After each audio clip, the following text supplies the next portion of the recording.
अस्सलाम वालेकुम रहमतुल्लाह। उम्मीद है आप सब खैरियत से होंगे। खबर है गुलाम मोहिउद्दीन दीवान साहब के हवाले से, जिनका 6 रोजा जिस्मानी रिमांड मुकम्मल होने के बाद आज उनको दोबारा एटीसी कोर्ट के अंदर पेश किया गया और अदालत की जानिब से आज गुलाम मोहिउद्दीन दीवान साहब को जुडिशल करके कैंप जेल में मुंतकिल कर दिया गया है। पाकिस्तान तहरीक इंसाफ और ILF के जो वकला हजरात थे जो आज गुलाम मोहिउद्दीन दीवान साहब के साथ पेश हुए, जिनमें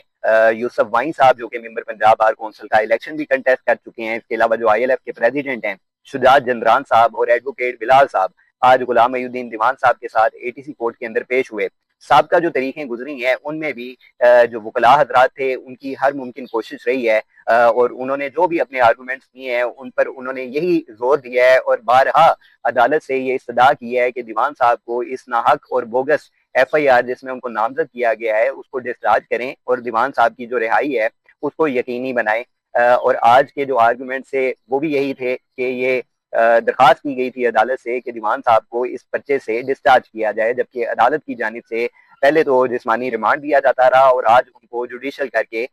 जो है वो जेल मुंतकिल कर दिया गया है। वकला की जानिब से जो मजीद गुफ्तगू और जो पेशरफ्त आने वाले दिनों में सामने आ रही है उसमें यही बताया जा रहा है कि अब कुछ दिन तक या with in a week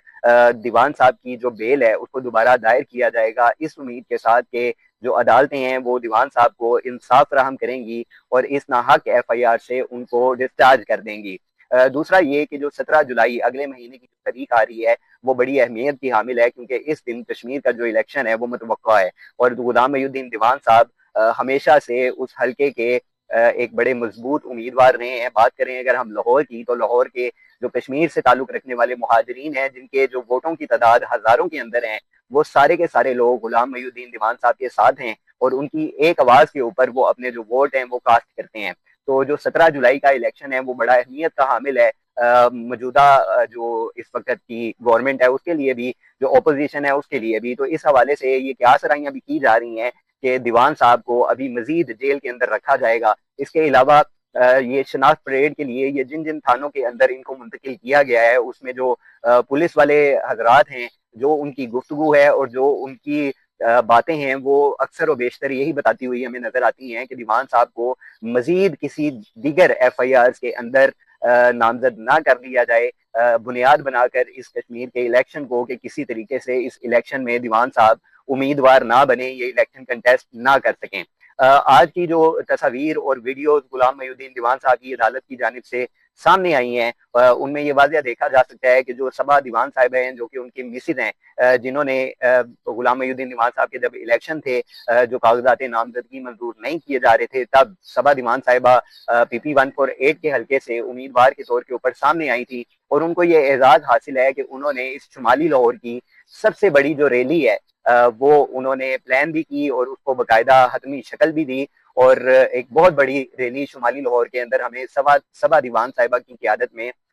election campaign के दौरान होती हुई नजर आई और वो फार्म 45 के मुताबिक इस हल्के से कामयाब भी हो चुकी थी। आज वो पिछली तारीखों की तरह भी गुलाम मोहिउद्दीन दीवान साहब के साथ इस तारीख पर भी मौजूद रही थी और एक आयरन लेडी होने का किरदार उन्होंने अदा किया है, बिल्कुल उसी तरह जिस तरह इस वक्त डॉक्टर यास्मीन राशिद साहिबा हैं, जिस तरह जरताज गुल साहिबा हैं, जिस तरह सनम जवेद साहिबा हैं और दीगर पाकिस्तान तहरीक इंसाफ से ताल्लुक रखने वाली खवातीन जिन जो पीछे नहीं हटी, जिन्होंने कोई प्रेस कॉन्फ्रेंस नहीं की, जिन्होंने किसी और पार्टी के अंदर शमूलियत इख्तियार नहीं की, और ये तमाम जो खवातीन है पाकिस्तान तहरीक इंसाफ की, यकीनन ये बड़ी तारीफ की मुस्तहिक हैं कि इन इन तमाम खवातीन ने इतने मुश्किल अदवार होने के बावजूद भी इमरान खान का साथ नहीं छोड़ा, उसके नजरिए से पीछे नहीं हटी और इसकी जिंदा मिसाल आज हमें सबा दीवान साहिबा की शक्ल में